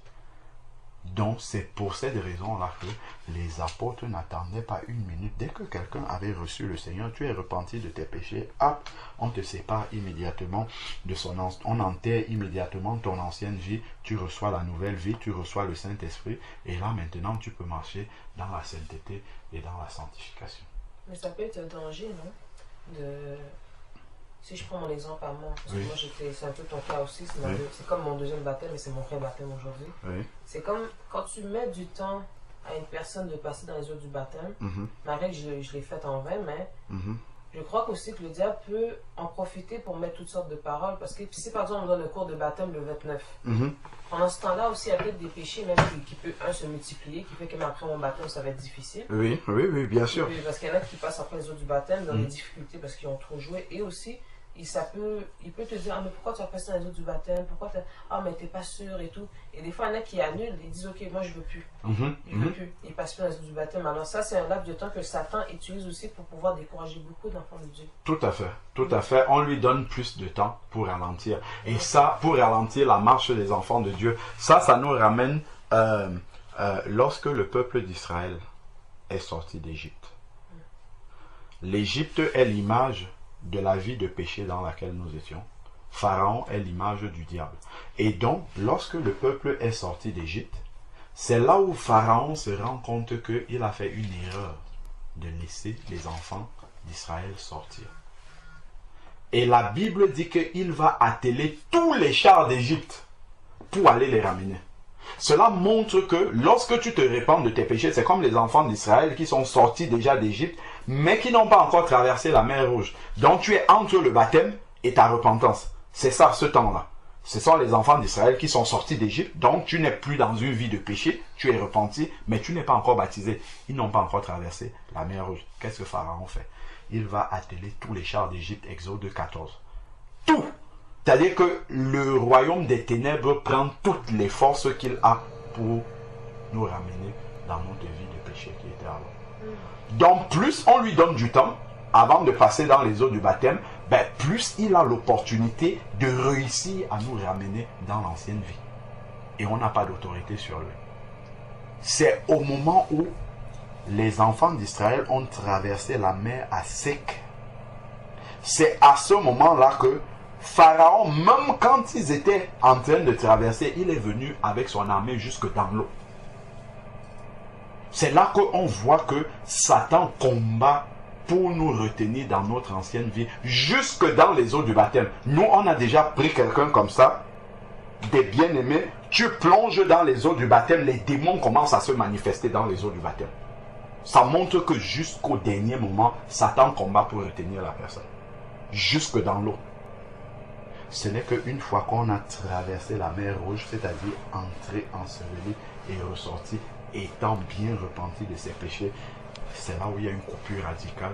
Et là maintenant, on est transporté dans le royaume de Dieu, d'où la nécessité du baptême. Donc, qui vient sceller la nouvelle naissance, et le don du Saint-Esprit véritable arrive, et là nous avons tout l'équipement spirituel qui nous est nécessaire pour combattre Satan et le laisser loin de nous et l'envoyer loin de notre vie maintenant. C'est important de comprendre ça. Donc, pour revenir au sujet qu'on était en train de partager tout à l'heure à propos du repas du Seigneur, 1 Corinthiens chapitre 11.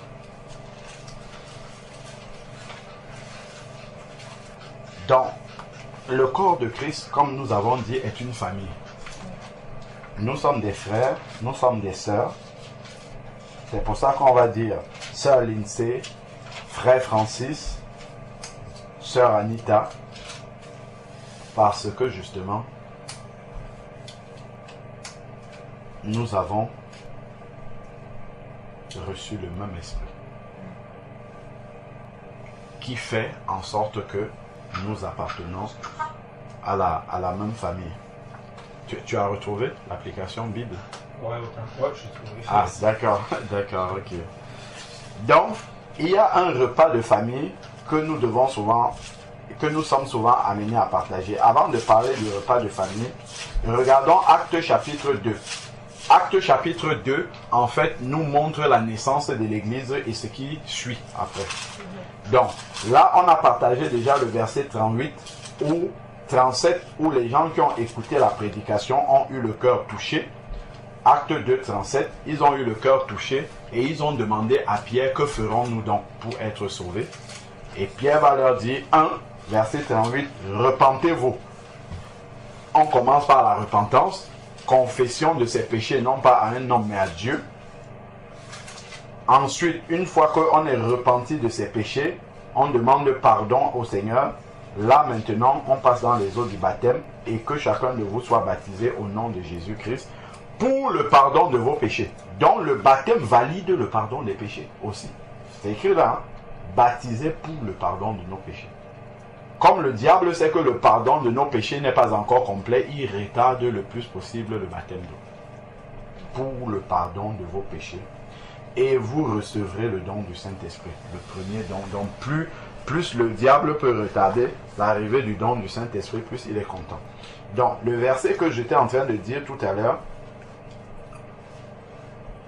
car la promesse du don du Saint-Esprit est pour vous, pour vos enfants, pour tous ceux qui sont au loin, en aussi grand nombre que le Seigneur Dieu les appellera. Donc le don du Saint-Esprit n'est pas seulement pour certains, c'est pour tous les enfants de Dieu. Nous sommes dans Acte 2, verset 39. Verset 40. Et par beaucoup d'autres paroles, il rendait témoignage. C'est Pierre qui rendait témoignage et les exhortait en disant, sauvez-vous de cette génération perverse.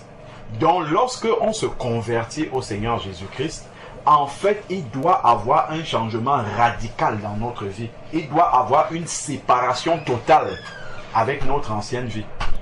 Il ne doit plus avoir une commune mesure entre la vie qu'on avait et la nouvelle vie que nous avons reçue.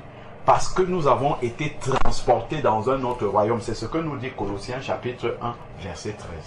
Il dit qu'il nous a délivrés de la puissance des ténèbres et nous a transportés dans le royaume du Fils de son amour. C'est-à-dire que nous avons déménagé dans un nouveau royaume et ce royaume-là, c'est le royaume de Dieu qui a de nouvelles règles. C'est-à-dire que lorsque nous voyons un païen et nous voyons un enfant de Dieu, il doit avoir une différence radicale dans la manière dont nous parlons, dans la manière dont nous agissons, dans la manière dont nous nous présentons physiquement, dans la manière dont nous nous habillons. Le corps physique, par exemple, n'a pas la même signification pour un païen que pour un enfant de Dieu. Pour un enfant de Dieu, son corps physique, c'est le temple du Saint-Esprit dont il doit prendre soin. Il doit prendre soin de ce corps-là qui est le temple du Saint-Esprit. Pour un païen, pour lui, le corps, c'est peut-être un instrument de séduction, c'est un instrument qu'on peut dénuder, montrer n'importe comment. Mais pour un enfant de Dieu, il a conscience que c'est le temple saint de Dieu. Parce que la Bible nous dit dans 1 Corinthiens chapitre 3, verset 16, « Ne savez-vous pas que vous êtes le temple du Saint-Esprit ?» Notre corps est l'habitation de Dieu en esprit. C'est un temple saint. Donc nous ne pouvons pas mettre n'importe quoi sur notre corps. Nous ne pouvons pas présenter notre corps n'importe comment parce que nous avons conscience que Dieu habite dans ce corps-là. Et ça, c'est l'Esprit Saint de Dieu que nous avons reçu qui nous fait comprendre cela. Et donc, voilà comment il nous dit, séparez-vous, sauvez-vous de cette génération perverse. dont un enfant de Dieu qui est né de nouveau a reçu l'Esprit de Dieu et doit être séparé de cette génération, sanctifié, c'est mis à part pour Dieu. Il doit avoir une séparation spirituelle entre nous et les autres qui ne connaissent pas Dieu. Il doit avoir une différence. Quand on arrive dans ton travail, par exemple, de manière concrète, on doit pouvoir faire la différence entre toi et les autres. Les collègues ne peuvent pas être réunis, par exemple, en train de faire du commérage, à parler de quelqu'un d'autre. Tu es là aussi en train de faire du commérage avec eux. C'est-à-dire que tu es pareil. Mais un enfant de Dieu est un enfant de lumière. Les collègues ne peuvent pas, par exemple, en train de faire de la fraude. Je ne sais pas, tu es dans le travail, les gens vont ramener du matériel du travail chez eux. Toi, enfant de Dieu, tu ramènes aussi, tu prends du matériel sans la permission du patron. Ce n'est pas normal. Il doit, c'est ça, quand on dit sauvez-vous de cette génération perverse, c'est-à-dire qu'il doit avoir une différence radicale entre un enfant de Dieu et les autres.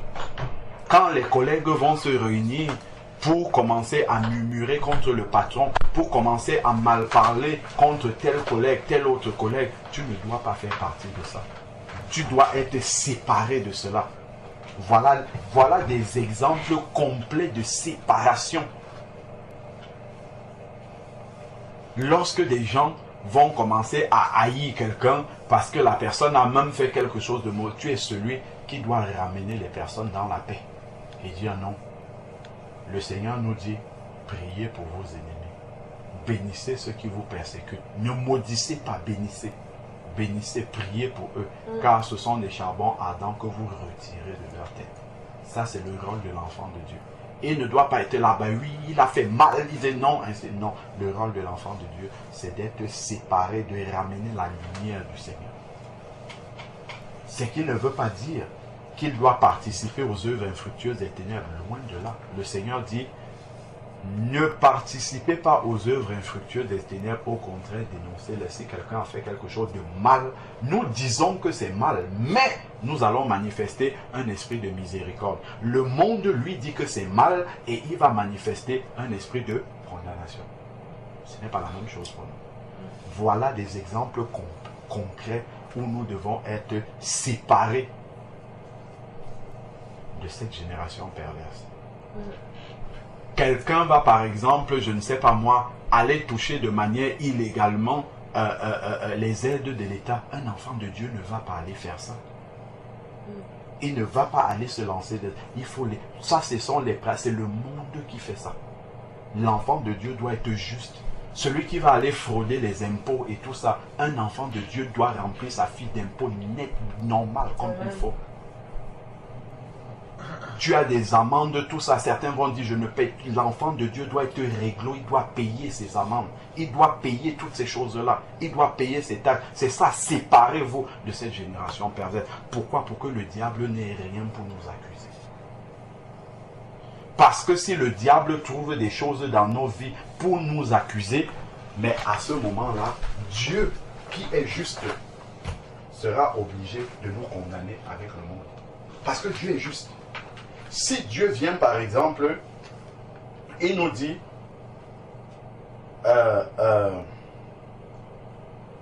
le Seigneur vient, il nous dit, les adultères n'hériteront pas le royaume des cieux. Quand le Seigneur dit les adultères n'hériteront pas le royaume des cieux, c'est tous les adultères. Si tu dis que tu es enfant de Dieu et que tu te retrouves parmi les adultères, Dieu va te condamner avec le monde. Il ne va pas dire celui-ci est mon enfant. Ce qu'il va te dire, c'est qu'avant, il va t'avertir, l'adultère n'est pas bon. L'adultère n'est pas... Le Seigneur ne veut pas l'adultère. Il faut que tu arrêtes ça, il faut que tu arrêtes, il faut que tu arrêtes. Si tu endurcis ton cœur, au moment où Dieu va condamner les adultères de ce monde, il va te condamner avec eux. Voilà pourquoi nous devons être séparés. Séparés de cette génération. Si c'est la fornication, pas de relation sexuelle en dehors du mariage. Si nous pratiquons ça, quand Dieu va condamner les gens de ce monde qui pratiquent ça, il va nous condamner avec eux.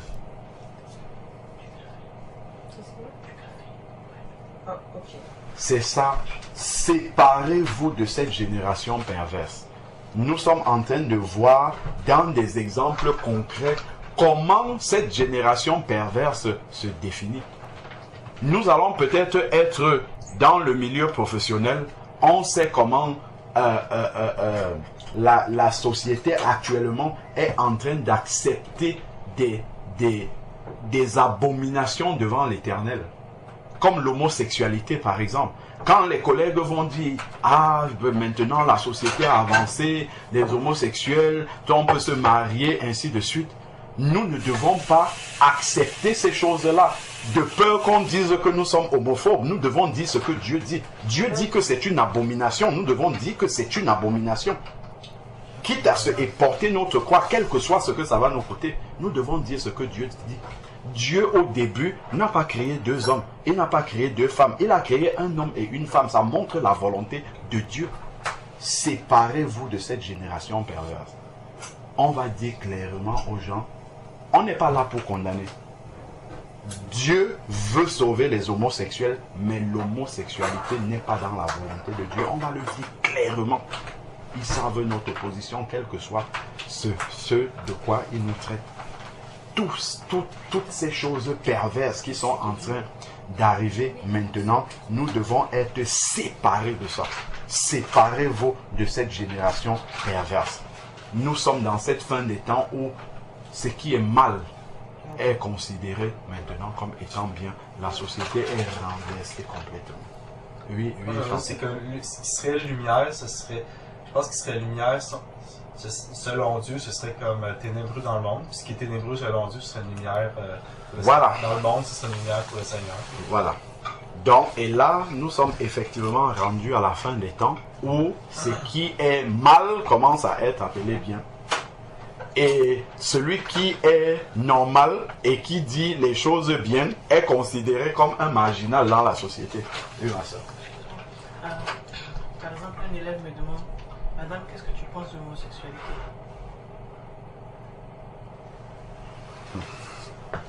Le Seigneur nous dit dans sa parole que nous devons porter notre croix. La position que nous avons ne dépend pas de l'endroit où nous sommes.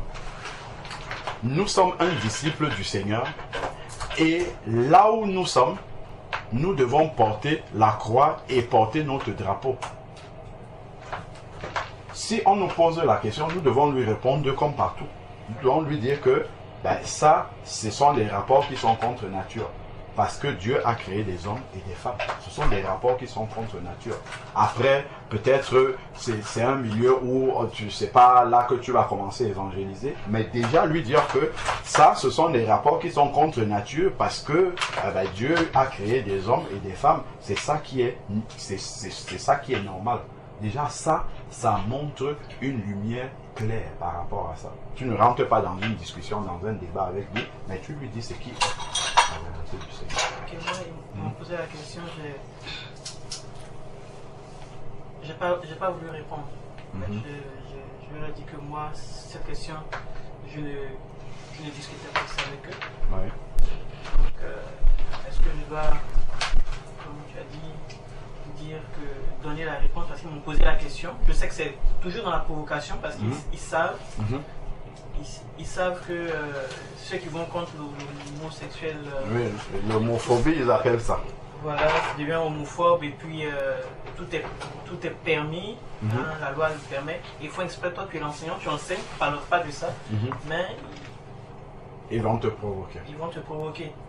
Et aller certainement dire après que tel enseignant a dit...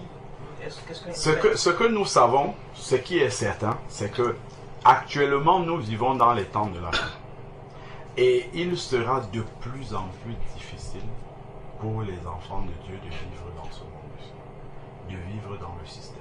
Ça, c'est sûr et certain que partout où nous voulons vivre notre foi, nous serons persécutés. Le Seigneur permet encore que nous puissions travailler pendant un temps, mais moi je suis convaincu en moi qu'il arrivera un temps où on ne pourra plus tenir. On ne pourra plus être dans le système. Pourquoi? Parce qu'on va dire simplement la vérité de Dieu qui sera complètement à l'envers par rapport à ce que la société prône. Donc, ce qui est sûr, c'est que ça va nous arriver les uns après les autres. Que dans le milieu professionnel, qu'on soit confronté et sachant que derrière cela, le Seigneur, ce sont des tests aussi de notre foi que le Seigneur permet. Il permet de voir si est-ce qu'on peut prendre position pour lui et assumer et compter sur lui et dire Seigneur, voilà, c'est ta vérité que j'ai voulu défendre. C'est la foi en Jésus dont j'ai parlé. Comme les apôtres, eux, ils étaient persécutés dans le temple et quand on leur interdisait de prêcher au nom de Jésus, ils disaient jugez-en vous-même s'il est bon d'obéir aux hommes plutôt qu'à Dieu. Donc, à beaucoup d'endroits, notamment dans nos milieux professionnels, nous serons amenés à dire la vérité du Seigneur là-bas et ça va nous coûter. C'est sûr que ça, En fait, c'est couper notre croix. Tu vas couper, mais à un moment donné, tu seras amené soit à accepter Jésus, soit à prendre position pour lui, soit à le régner. Donc, il faut qu'on soit tous prêts, déjà mentalement, à ça. Que dans la fin des temps, on sera systématiquement, nous tous, testés. Notamment dans notre milieu professionnel, dans notre entourage, nous serons testés par rapport à ça. Et il faudra être prêt à prendre position et compter sur le Seigneur, comme les apôtres comptaient sur lui, par rapport aux conséquences que cela va nous entraîner. Et savoir que Dieu, lorsqu'on prend position pour lui, ne va pas nous abandonner. Quelqu'un qui perd son travail à cause du Seigneur, le Seigneur va le soutenir, va le prendre. Et vraiment, je me rappelle, j'ai un témoignage personnel par rapport à prendre position pour le Seigneur. C'est quelque chose que j'ai vécu.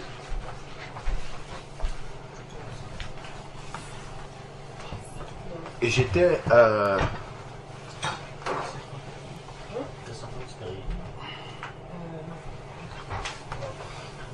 j'avais traversé une période. Je travaille dans une entreprise où on m'envoie en mission chez des clients. Ça peut durer quelques mois jusqu'à 3 ans maximum. Et j'avais fini le contrat chez un client et j'attendais qu'on m'envoie chez un autre client. Et j'avais prié le Seigneur en lui disant de fermer toutes les autres portes. Fermer toutes les portes qui pouvaient s'ouvrir à moi et de laisser une seule ouverte pour que je n'ai pas de je n'ai pas d'autre choix que de reconnaître sa volonté. J'avais bien évidemment une aspiration par rapport à toutes les portes qui étaient ouvertes, mais j'ai dit au Seigneur que toi-même tu choisisses. Le Seigneur a fermé toutes les portes et il a laissé ouverte une seule, qui était celle que je voulais. Je suis arrivé là-bas. Je veux dire que, voilà, je me dis que comme c'est la volonté de Dieu, le tapis rouge est déroulé. Sauf que je suis arrivé là-bas, je suis tombé sur une responsable qui m'a mené la vie difficile, bien difficile. Au point où quand je me levais le matin pour aller au travail, c'était avec le ventre serré. Pour rester comme ça avec elle, quand j'avais une réunion avec elle, il fallait que j'aille prier pendant un bon moment dans les toilettes avant de pouvoir rester. Elle me parlait comme on parle à quelqu'un. Elle criait sur moi. C'est des grands bureaux où il y a beaucoup de personnes, près d'une quinzaine de personnes. Elle parlait, criait sur moi comme ça devant tout le monde et tout. Et il fallait que je garde mon calme. Je reviens même la voir après pour bien lui expliquer. Elle ne me laisse même pas commencer à écrire sur moi et tout. C'est au point même où on n'était que deux personnes noires là-bas. C'était un Haïtien d'ailleurs et moi qui étions là. Il m'a pris à côté, il me dit ouais mon frère, faut pas te laisser faire ainsi de suite. Je lui ai dit moi je compte sur Dieu, c'est Dieu qui m'a envoyé ici. Je ne vais pas essayer de me défendre. Je sais ce que je peux faire pour partir d'ici, mais je ne vais pas partir. Je vais laisser Dieu lui. Ben oui, il ne faut pas accepter, il faut appeler les gens de ta société pour venir dire ce qui se passe et tout. J'ai dit, je laisse Dieu faire toutes choses. Donc ça a continué comme ça, la persécution. Et puis je voyais, c'était une dame asiatique sur son bureau. Il y avait un petit Bouddha avec des trucs et tout. J'avais compris que c'était un combat spirituel. Je suis resté. J'ai laissé le Seigneur agir. Et en plus, il y avait même eu un repas de Noël de la société et tout ça. Je leur avais dit que je ne viens pas à ce repas. Et j'avais dit à ma responsable que je n'ai aucun problème par rapport au repas d'équipe. Mais comme c'est pour Noël spécialement, j'ai quelque chose contre Noël. Et elle me dit, je dis oui, je suis chrétien et Noël, c'est pas pour les chrétiens. Donc je ne peux pas venir à ce repas-là. Ça a ajouté encore des conséquences à ce que voilà, ça a rajouté des gouttes d'eau et finalement ma responsable m'a convoqué et elle me dit tu vas partir. J'ai dit ah d'accord, je vais partir. Ok. Elle dit vous pouvez partir même tout de suite, sinon on va respecter le délai d'un mois avant que vous ne partiez. Et là, à ce moment, j'ai pris le délai d'un mois avant de partir. J'ai dit, Seigneur, que ici, là, je ne baisse pas mon drapeau, que je témoigne de ton amour ici, là. Donc, j'ai continué à rester tranquille, à être gentil avec cette dame-là. Cette dame-là, je l'ai invitée ensemble. Enfin, je lui ai proposé qu'on puisse avoir une discussion ensemble. On est entré dans un bureau, j'ai commencé à lui expliquer. Je lui ai dit, ben voilà, moi je vais partir. Elle ne m'avait pas dit. Je lui ai dit, moi je vais partir. La chef m'a annoncé que je vais partir. Mais en fait, je te dis, le travail qu'on a à faire ici, ça, ce sont juste des projets, mais derrière ça, nous restons des hommes. Il ne faudrait pas que si je te rencontre dehors, que je sois obligé de changer de trottoir parce que je t'ai vu. On est susceptible de se rencontrer encore ailleurs. Donc, vraiment, je souhaitais te dire qu'il y a ça que tu as fait. Tu as crié sur moi devant tout le monde. Parfois, c'était difficile même de rester dans le bureau avec toi et tout. Ce sont des choses qui m'ont fait mal, mais moi, je t'ai pardonné. Donc, sache que je n'ai rien dans le cœur par rapport à ça, mais ce n'était pas bien. Donc, je lui ai parlé comme ça. Et elle était un peu bouleversée par la manière dont je lui ai parlé. Et j'avais ramené un cadeau. Je lui ai dit, je t'ai ramené ça comme cadeau. Elle a fondu en larmes. Je l'ai embrassée. Je lui ai dit, non, ne t'en fais pas pour ça. Elle a commencé à dire oui quand elle avait crié sur moi. Elle s'est reprochée après. Elle s'est dit qu'il ne faudrait plus qu'elle fasse ça pour quelqu'un d'autre, ainsi de suite. Mais j'avais la possibilité pendant longtemps ou de demander qu'on me sorte de cet endroit-là ou d'aller me plaindre, mais j'ai laissé le Seigneur faire jusqu'au bout, jusqu'à ce que ça me coûte de perdre mon travail. On m'a renvoyé de ce travail-là. Je suis parti, j'ai eu 1 an et demi de chômage. Après avoir travaillé consécutivement pendant 10 ans, parce que je voulais faire la volonté du Seigneur. Mais le Seigneur m'a soutenu pendant les 1 an là. Il n'y a jamais manqué de nourriture dans mon assiette. Et c'est pendant ces 1 an là que ma maman est décédée, où j'étais disponible pour aller, avant qu'elle ne décède, pour partager la parole de Dieu avec elle pendant 3 semaines après elle est partie. Et c'est pendant cette période là que j'ai conduit mon papa dans les eaux du baptême, parce que le Seigneur voulait me mettre à part pendant ce moment là. Mais si j'avais voulu me défendre moi-même, essayer de faire les choses par moi-même, je serais resté dans ce travail-là. Je suis resté au chômage comme ça pendant 1 an et demi. Quand j'ai recommencé, et je ne priais pas pour retrouver du travail. Je disais au Seigneur, c'est toi qui sais pourquoi tu m'as mis dans cette situation-là.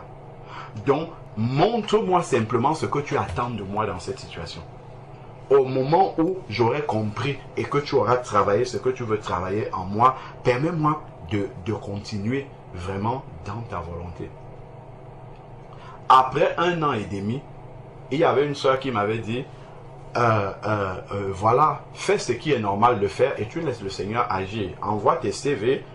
Si Dieu veut que tu retournes au travail, tu retourneras. S'il ne veut pas, ça n'aboutira pas. Donc j'ai envoyé des CV comme ça. Et il y a des responsables d'entreprises qui m'ont convoqué, qui ont vu mon CV, qui disent que voilà, c'est intéressant, tout ça et tout. Et il y a un qui me dit, ben non, vous avez eu une période de chômage d'1 an et demi. Et que ça, ce n'est pas bon pour le CV. Il faut que on efface ça ou que tu changes les dates pour qu'il n'y ait pas de trou dans ton CV. Je lui ai dit non. C'est avec le CV de 1 an et demi de chômage, là, c'est avec ça que je cherche le travail, je ne peux pas changer ça. Il me dit, ben non, il n'y a aucune entreprise qui va vous prendre. Je dis, ah ben c'est comme ça. Changer comment? Il voulait que tu modifies. Modifie les dates. C'est-à-dire le trou d'1 an et demi, il voulait que je change les dates. Ou bien que je dise que, voilà, j'ai eu un projet personnel, que je suis parti, ça n'a pas abouti. J'ai dit non. C'est comme ça que je vais laisser mon CV. Bien sûr. Je vais laisser mon CV avec le trou des 1 an et demi. Et il y a même un employeur qui m'a dit, la banque dans laquelle tu travaillais, où il y a eu des problèmes avec cette dame-là, on ne pourra plus jamais te recruter là-bas parce que, entre eux, ils se parlent, ils appellent pour avoir les informations. Tu ne pourras plus jamais travailler là-bas. Donc, on va envoyer ton CV dans d'autres endroits.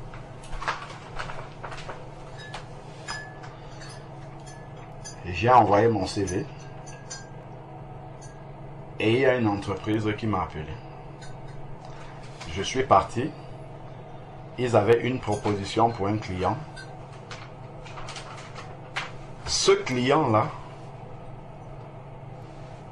c'était où on m'avait fait partir. Donc, moi-même, quand j'ai vu ça, j'ai dit, bon, ok. Je suis arrivé, le commercial qui m'a mené là-bas, il commence par me dire que oui, la mission, elle est tellement, c'est tellement important pour eux, il faut qu'ils remportent ça. Si je remporte la mission, il va augmenter même mon salaire. Mais moi, ça rentrait ici, ça sortait là, parce que je n'étais pas... Déjà, la mission qu'il me présentait ne correspondait pas à mon profil. Ça ne correspondait pas à ce que je savais faire. Je lui ai dit que ça ne m'intéressait pas. Je lui ai dit que ce qu'il y avait là sur le papier de ce qu'on voulait, je ne sais pas faire ça. C'est ce que je lui ai dit. Il me dit, ben non, le client veut quand même te voir, il faut partir. Je dis, ok, bon, on va partir. Et lorsque on arrive,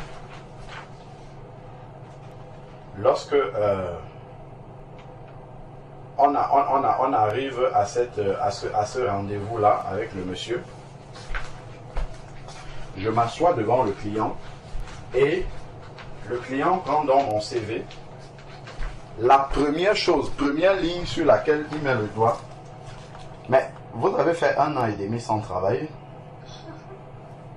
Qu'est-ce qu'il en est? Et là, le commercial dit, ben oui, il va vous répondre. Et puis le monsieur dit, parce qu'il y a des personnes qui prennent des années sabbatiques de congé, c'est juste ça que je voulais savoir. Et après, quand je veux commencer, il dit non, c'est bon. Et on commence à parler, ils expliquent le projet. Et plus la dame, ils étaient un monsieur et une dame, plus la dame, elle expliquait le projet, plus je me rendais compte combien mes compétences sur le CV est très loin de ce qu'elle attend. Et intérieurement, je me disais, mais pourquoi il m'a amené ici? Je lui ai bien dit qu'on ne devait pas venir pour ce rendez-vous.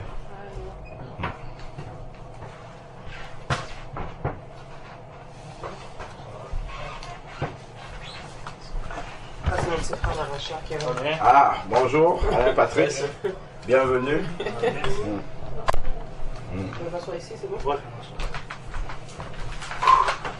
Donc, je lui ai dit que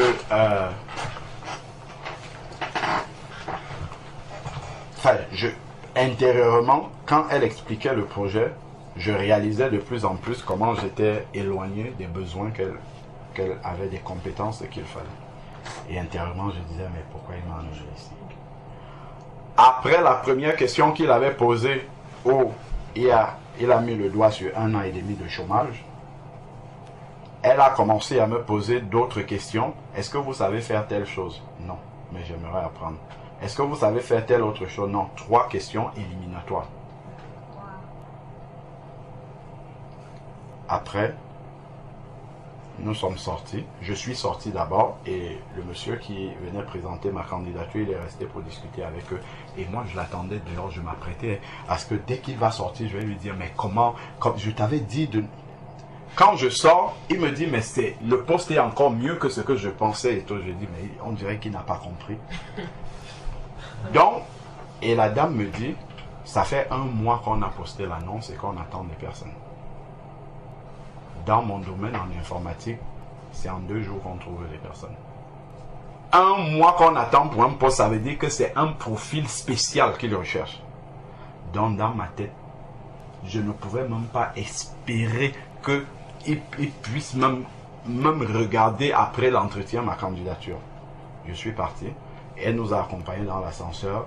Et puis, on lui demande, il répond sous combien de temps? Il dit dans 1 semaine. On est parti. Le lendemain, mon téléphone sonne. C'était le monsieur qui avait présenté ma candidature. Je regarde, je me dis, ah, peut-être il a compris que ce qu'il m'avait proposé là n'était pas bon. Et il a quelque chose de mieux à me proposer.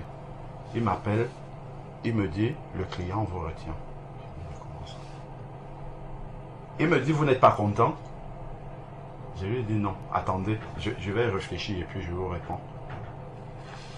Un client qui a vu dans mon CV qu'il y avait 1 an et demi de chômage, qui m'a posé 3 questions éliminatoires, qui cherche quelqu'un depuis 1 mois, qui devait répondre dans une semaine, il répond le lendemain. Et c'est dans l'entreprise où on m'avait fait partir. Dieu fait comme il veut. Je suis passé du chômage, mon salaire a été multiplié de je ne sais pas combien. Parti du chômage. Pour avoir un salaire, je ne sais pas. Simplement pour dire que Dieu fait comme il veut. Si tu prends position pour le Seigneur va te défendre. Le Seigneur est capable de confondre la sagesse humaine. Il y a un collègue que j'avais laissé dans cette entreprise. Quand je suis revenu, je lui ai envoyé un message. Je lui ai dit, je suis revenu. Il dit Dieu Tout-Puissant. Parce que personne ne pouvait imaginer dans les conditions que je suis parti que je pouvais travailler encore un jour dans cette entreprise.